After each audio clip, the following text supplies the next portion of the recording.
Hi guys, good evening, big boss. So, கேப்டன்ஷிப்பை முத்து ஜெயிச்சிருக்கதா சொல்கிறாங்க. அதுக்கப்புறம் இந்த நாமினேஷன் ஃப்ரீயை வந்து ஜெஃப்ரி ரொம்ப கெஞ்சி கூத்தாடி வாங்கியிருப்பாராட்டிருக்குது. அதுக்கப்புறம் டைரக்ட் நாமினேஷன் ராணவாமா. ஸோ எல்லோரும் சொன்ன காரணங்கள் நீங்கள் எல்லாருமே பார்த்துருப்பீங்க. அன்ஷிதா வந்து நீ ரொம்ப பொய் சொல்கிறடா அப்படின்னு. ஸோ ஜாக்லின் வந்து ரஞ்சித்தை சொல்லியிருப்பாங்க. ஸோ ஆளாளுக்கு ஒவ்வொன்றும் சொல்லியிருப்பாங்க. ஸோ இப்போ தான் கைஸ் நான் ஒரு இதில் பார்த்தேன், ரஞ்சித் வந்து சௌந்தர்யாவை ஒரு வேர்டில் தப்பாக பேசியிருக்காரு. ஸோ அது என்ன அப்படின்னா, சௌந்தர்யாவை மூஞ்சியில் வச்சு நின்று சைக்கிள் பெடல் பண்ணிகிட்ருக்காரு.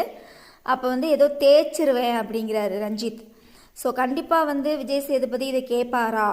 கேட்கணும், சரிங்களா? ஒரு பொண்ணு வயசு இருக்கிற பிள்ளைய போய் இப்படி பேசுகிறது தப்பு தானே.